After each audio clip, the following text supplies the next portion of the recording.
both of them have that all-in mentality of like, we are going to just be all in on our careers and for our clients, and then just continue to push it to the next level and do things differently. So they're doing great, and it'll be fun to watch them continue to elevate in their careers.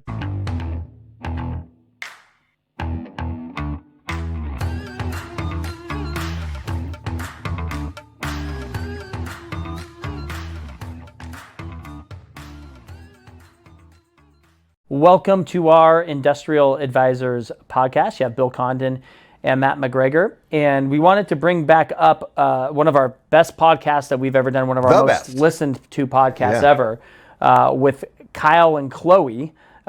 We did a first year in brokerage kind of highlight with them and interviewed them, and it was a really, really popular topic for us. And we want to update you on what Kyle and Chloe are doing, and then make sure you re-listen and send this out to all of your younger brokers, because it was a very impactful podcast that we did. So Kyle is now, 3-4 years into the business. Yep. And he had a phenomenal first year in brokerage, obviously, but every year Rookie of the Year, National Rookie of the Year, Rising Star Award winner.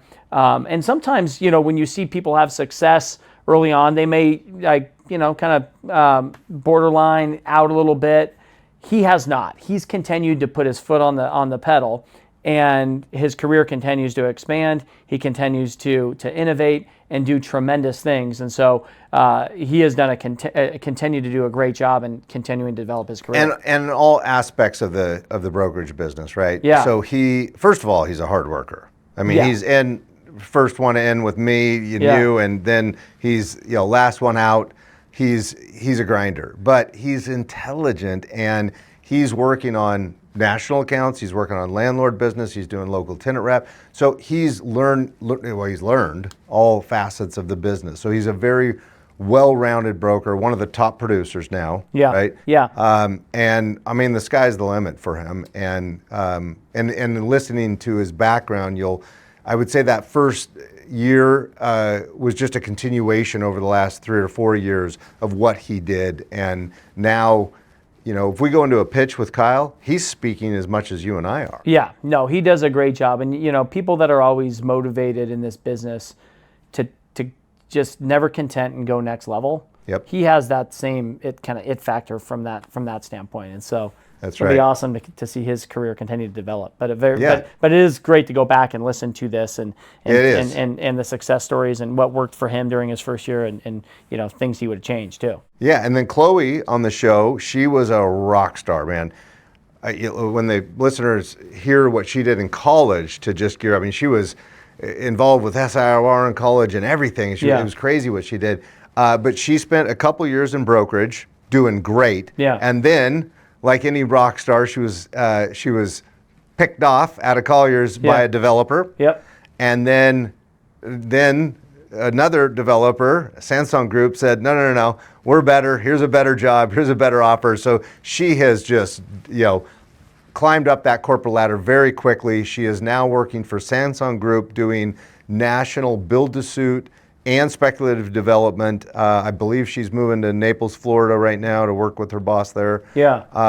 And just doing a phenomenal job. And my prediction is we'll be doing a podcast in 3 or 4 years of another rebroadcast of this, and she'll be like one of the top developers in the world. Yeah, she. The thing about Chloe is, and like Kyle is, the work ethic is definitely there. For sure. But in addition to that, she has so many other great attributes, right? That she's all in with the industry. Yes. And learning and continuously looking for ways to be different and innovate. Master networker. Yeah, great networking. So both of them have that all-in mentality of like, we are going to just be all in on our careers and for our clients, and then just continue to push it to the next level and do things differently. So they're doing great. And it'll be fun to watch them continue to elevate in their careers. Yeah, so enjoy listening to First Year in Brokerage, recorded about 4 years ago. Yep. Here we are. Thank you.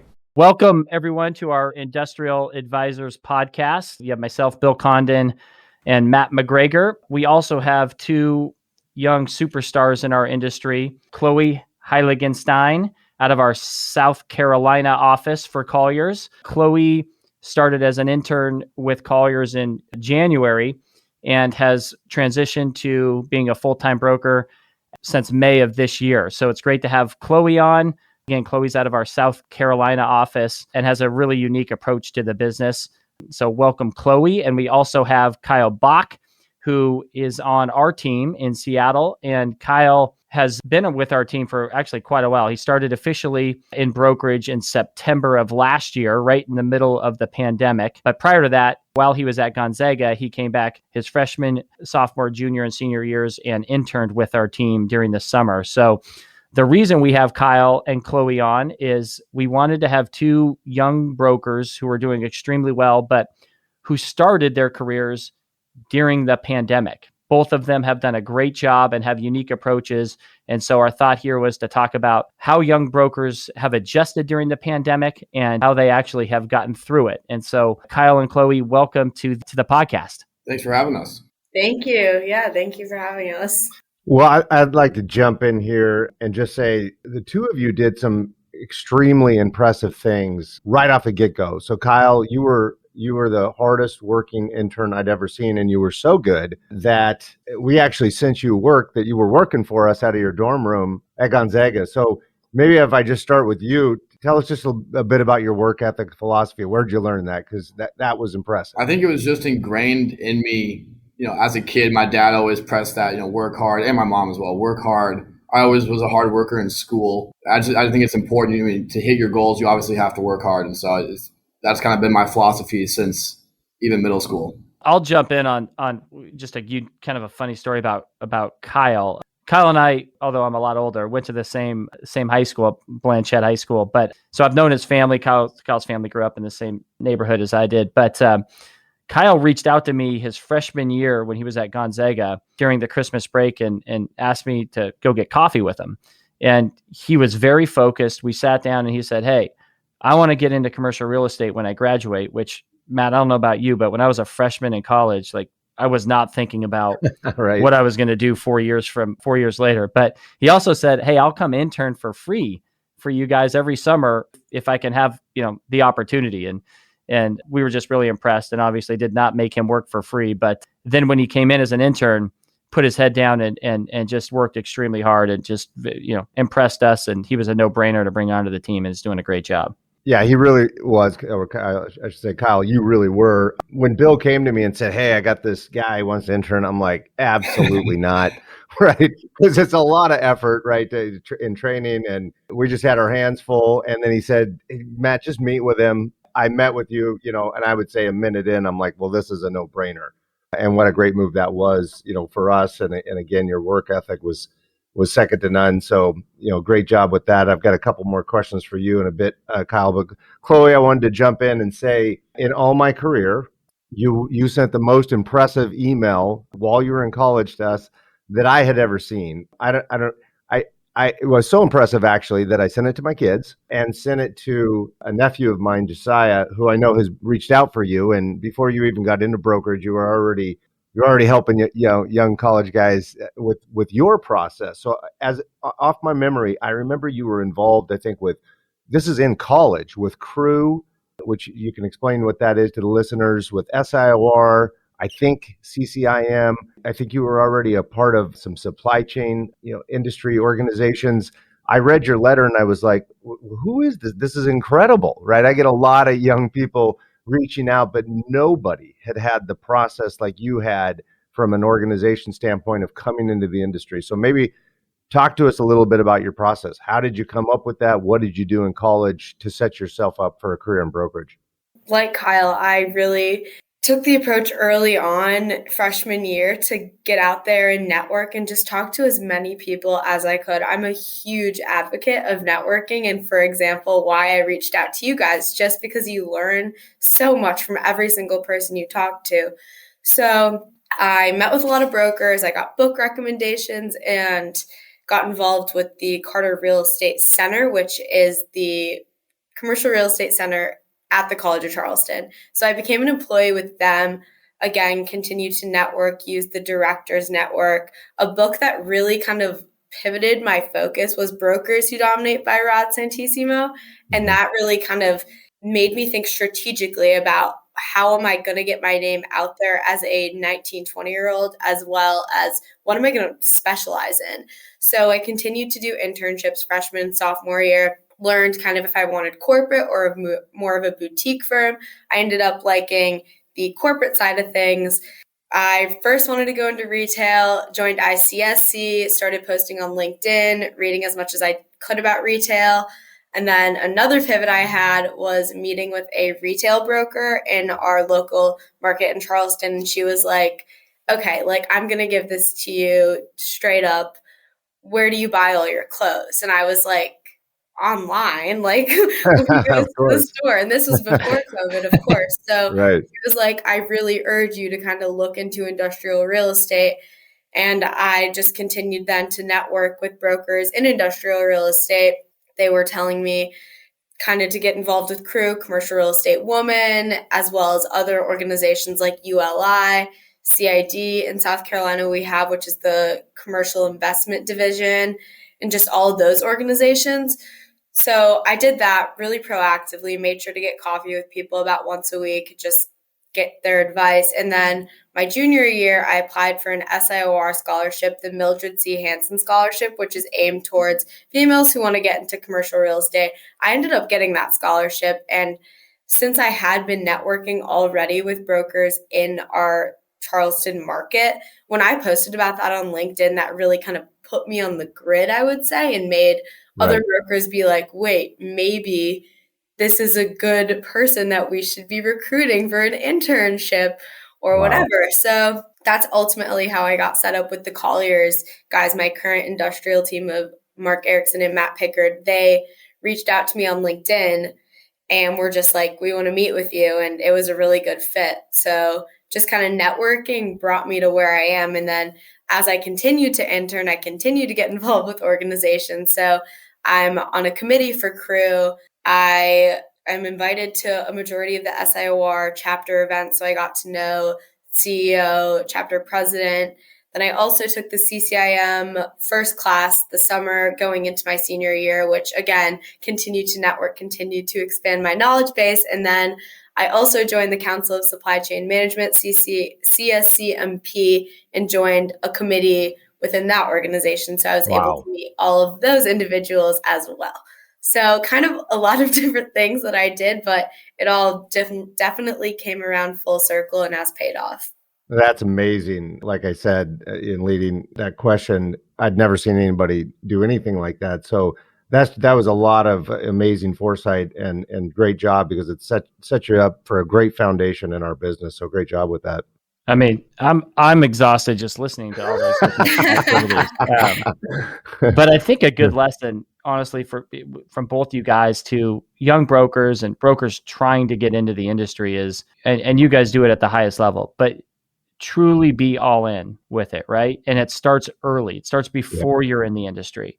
You guys both, I think, are great examples of how to do that, because we get calls all the time from people trying to get into our business, right? It's a really competitive industry and people know about it now. And, just making a phone call and leaving a message for a managing director or for a broker is not going to get you into the industry. You have to do all the things that you guys have done. And, what a successful story for both of you so far.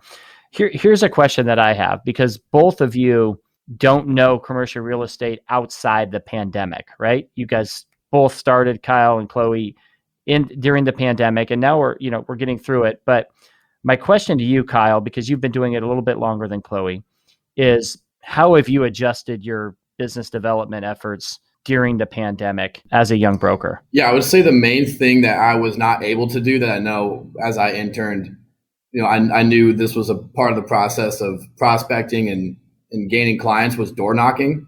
That's one thing I wasn't able to do because of COVID. Either one, because clients or potential clients weren't in the office, they were working from home, or if you went down there and showed up, their doors were locked and they didn't want any outside people coming in. So that was one area of prospecting that I missed out on, but I think I made up for in my cold calling and adjusted that to be even more detailed and meticulous than maybe I would have in the past, because, say I call some construction company and they have a receptionist there, but the decision maker is working from home. So you want to take that note down. Obviously, we have a great database to track down people's cell phones. And so I just became much more meticulous in my calling. I actually like being in person better than a Zoom or a phone call. So definitely missed out on the door knocking, but I think I made up for it in kind of figuring out how to be strategic and meticulous in the cold calling efforts. Yeah. No, that's a really good point. Chloe, how about you? How have you adjusted to try and differentiate yourself? So I've since I started in May, kind of when everything is ramping back up and people are starting to go back to the office and hire more people to keep up with business, I've taken almost an approach of curiosity. So rather than calling and doing the typical cold call sales type approach, I'm taking more of a okay, well, how are you doing in your current space? Well, how's hiring going? Well, how have you been keeping up with everything? Have you had to lay off a lot of people from the pandemic and now go back to market and hire them? So definitely taking that approach and just showing that you're genuinely interested in their business efforts and how they've had to evolve and adapt through the pandemic rather than just, hey, my name's Chloe, I'm a commercial real estate broker in Charleston. Do you need more space? So kind of that approach. Yeah, it's smart. It's smart. I mean, the companies that we're talking to want their brokers to know their business, right? And so if you just go in there without having any sort of insight or asking any sort of questions about their business, which is what they care most about, you're not going to get very far. One of the favorite things older brokers like to hear is the horror stories from younger brokers because we look back on our career and chuckle about some of the stuff that happened early on. So, Kyle, I'll just start with you on this. What are some horror stories? What are the biggest challenge, if there's a good story or a big challenge you had in year one, what was it? I mean, just kind of going back to cold calling, I would say it was for me gaining traction in terms of cold calling. I struggled for a while to kind of figure out how to add value on a call. To Chloe's point, you don't want to just call and say, hey, do you guys need more space? I'm an industrial real estate broker. You want to figure out, unique ways to add value on that call. That took me a little bit to learn.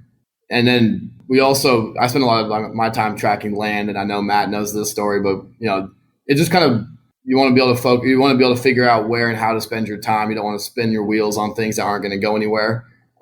We definitely did that with a project that we were working on that we thought we were going to land and got dropped at the last minute. So that was definitely a struggle, but things that I've recently been able to overcome, figuring out where and how to spend your time strategically, and then really add value on that call when you're prospecting to either get that meeting and hopefully win that business. Yeah, that's a great point, Kyle. I'll throw out a warning to all young and new brokers entering the business. Warning on land. Land takes time.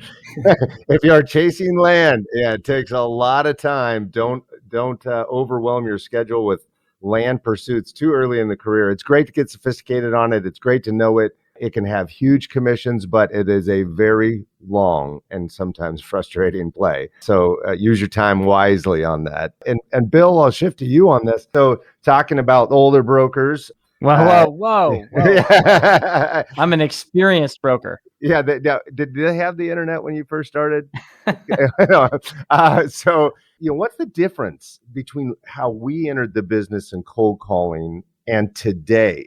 How has it evolved? Is it easier? Is it harder? What do you think? What do you see the differences between great young brokers like Kyle and Chloe and the way we cold called? Well, number one, I think the most important thing is to do it, right? Be absolutely committed to it. And yes, it certainly has evolved, but have the tenacity to just put your head down and go do it, right? So my approach when I started into the industry was for the first 6 months, I wanted to learn the market. I didn't know much about industrial real estate when I got started, but I knew I was going to work hard and figure it out, right? And control what I could control. So what I did was, and I kid you not, every day for the first 6 months, I went down to the valley.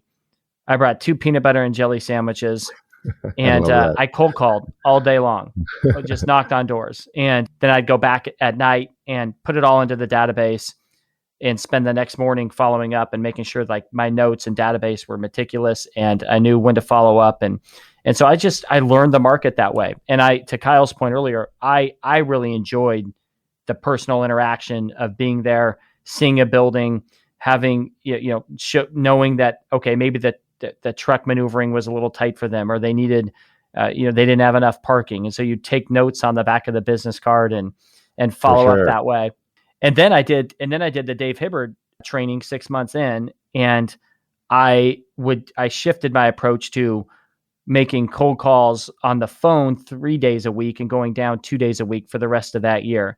And I would lock myself into a room. We had this back kind of room in the near the conference area, and I would not leave there until I hit my goal. If I had a goal of getting 4 meetings that day, I would literally not leave until I achieved that. And so I just spent the days cold calling. And I think more than anything else, what I learned was you just have to do it. You have to have a unique approach. That's right. But if you put your head down and stay committed to it, those brokers are always successful, right? And so Sure.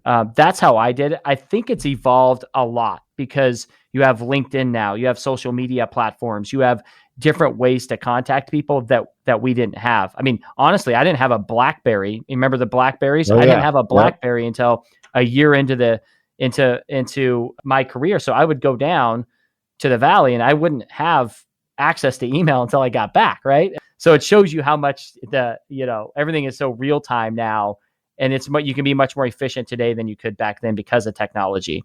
But how about you? Same question back to you. What do you think about cold calling back? Because you were as good as anyone at cold calling.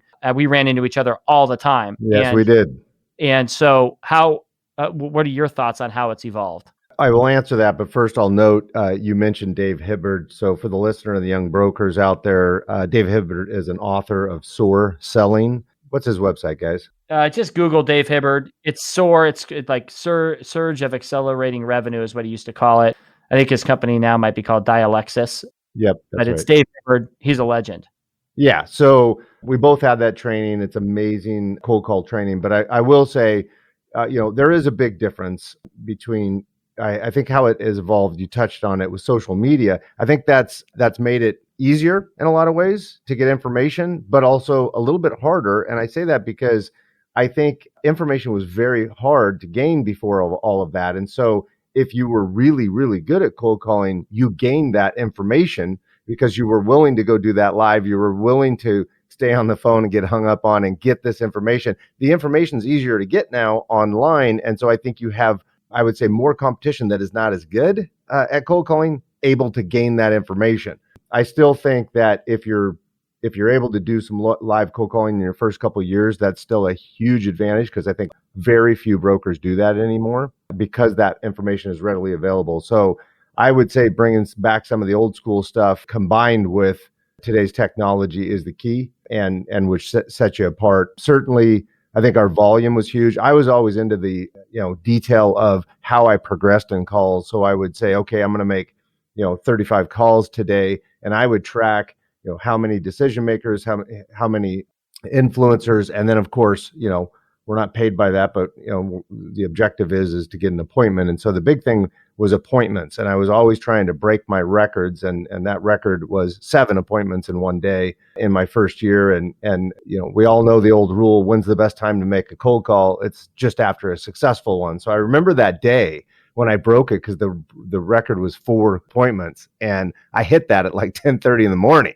right? So that was probably the hardest day I've ever hit the phones, and so it's an old school approach. I still use it today, but certainly blend in a lot of technology. Yeah, you must have been an inferior company to Colliers, because certainly at Colliers, it's kind of the norm that we get 7 meetings in a day. But at that time, you weren't with us. So, but I want to ask Chloe and Kyle. Our industry is still in a lot of ways kind of behind the curve in a lot of different areas, but it's evolving. Where do you guys think, as young brokers in the industry, where do you think just overall our industry is heading, and how technology may play a big role in where it's going as an industry? I mean, yeah, I think it's important to be. I know Chloe is super active on LinkedIn. I think that's a difference between when you guys started and when we started. That helps get your name out there. Whether you like, you don't even have to post. If you just like a post or comment on a post, your name is going to get regenerated and more people are going to see you. So I think that's a way that a lot of younger brokers have found success. I know one broker in our market that is very successful, and a large part of his prospecting is done through LinkedIn. I think that's a difference. I think in terms of when you get a meeting and you have a pitch and a presentation, they're much more technology focused than they were in the past. guys will bring iPads and have very dynamic presentations. And that's just, finding unique ways to set yourself apart from your competition. But that's kind of where I see it going, is technology is not going away and people are really figuring out how to get creative with it. And to add to that, I was going to say another way to go off of cold calling is let's say you leave a voicemail on a decision maker's voicemail and then message them on LinkedIn. There's so many different ways to reach out to someone and get their direct line or whatever. And like Kyle said, I'm a huge advocate of LinkedIn. I've almost built a brand on LinkedIn of being the expert of the Port of Charleston or being the expert of e-commerce or those types of things. And so I've had clients even approach me and be like, you know so much about the port because you're always posting these little blurbs. And that's how, being a broker who's been in the business for 3 months, I've been able to build up that expertise to show that I am always reading and I'm always learning and always staying up to date on what's going on. I think another way that the industry is changing is, yes, technology, but with that technology, I think, for example, we have a lot of out-of-town developers looking into our market. We have this interactive map that we've been able to build out to show them kind of what's going on in our market without taking them on your traditional drive-through, which is always going to be needed and always need that. But before they even have to land in the market, they have a general idea of what sites they want to look at. And that almost expedites the process, I guess. Well, yeah, well said. Here's a question for you guys. What draws college graduates to our industry? Because, and the reason I ask it is, like in Seattle, for example, a lot of college grads can go work in the tech space, right? And get a well-paying job with a good salary and good benefits right out of school. Now that job does not have near the upside that the commercial real estate brokerage industry has. So what is attractive to college graduates looking at the commercial real estate space? I would say for me, a big draw was you're not sitting behind a desk all day. You get to go out in the field and tour with clients or door knock if it's not COVID. But you're not just sitting behind the desk doing the same thing every day. It's a really people-driven business. So, Chloe and I are both very social people, and that's a great business for us to be in. We wouldn't want to strap in a headset and talk to nobody all day and sit behind a screen. I think kind of that climate of the job is attractive. I think I'd be lying if I said money is not a motivator and a reason that people want to get into it. You have a lot of flexibility in terms of how much money you can make. You control your own destiny, and so I like that flexibility a lot about it. The harder you work, the more successful you're going to be. You're not kind of handcuffed to any one style of job or one salary per se. There's no ceiling. There's no ceiling. Yeah. Chloe, how about you? To jump off that, I would say personally, I think the challenge and the kind of goal setting mindset was always really attractive to me. But then it always is a topic of conversation and how the industry is changing, and it is an aging industry as it isn't changing with technology and that type of thing. So I think for people our age who are getting in right out of college in 2021, there's a lot of opportunity to change with the industry and be teaching our senior brokers or managing directors about technology and how it is changing, I guess. But I think the challenge is what really drew me to it. That's awesome. Speaking of the technology changes, what's evolving in our industry and what are we behind on? I always thought industrial real estate was a bit archaic. I think some of the technology has really sped up in the last couple of years, but from your guys' perspective, pretty recently coming out of college, what do you think we're still behind on? I think the pandemic definitely sped up a lot of technology we were using, opposed of January 2020 to January 2021, as well as what our clients are using. Well, I think technology is while we have made great strides in the space, it was only 4 or 5 years ago that we weren't doing leasing reports from, sending them a PDF document going through an activity report. Now you have VTS and you have other platforms that allow you to do it real time. I mean, if you think about that the fact that only, came into our industry 4 or 5 years ago is it shows how behind the curve we were from a technology standpoint. Yeah, and I think that's right. Our team is really good at using technology, so that's why it's hard for me to answer that question. We always bring in technology into pitches and presentations, like I've talked about. We have great databases to track all of our prospecting info. So I think in terms of our team, I think we utilize technology really well. For sure. For our team in Charleston, I would say that the pandemic was a huge push to get us off of those Excel spreadsheets that we're just emailing back and forth and start to use smart sheets to be tracking everything and just stay on top of it, because ultimately a lot of people are anti-technology because it is so hard to get started and getting all of your data moved to that sheet and then staying on top of it.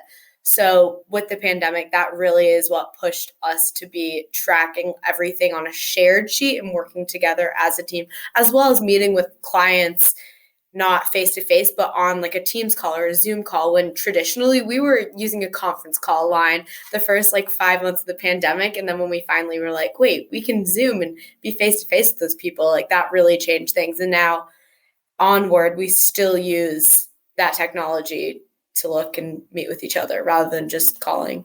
Well, you guys have done a great job so far. And I'm personally, excited, Chloe, to watch your career develop. Kyle, you're right here in our office with us every day. So we'll be excited, of course, to watch you continue to grow and develop. But I think just a great lesson for all young brokers is you guys have set a great example of just being all in with the industry, all in with your teammates in the office, just eat, breathing, and sleeping commercial real estate. And because of that, you guys, if you continue to do it, are going to be wildly successful. So thank you both for sharing your insights. And, I'm sure you'll probably have some younger brokers reaching out to you after this, and I know you guys will be helpful for them. But great job, and thank you both for joining the podcast today.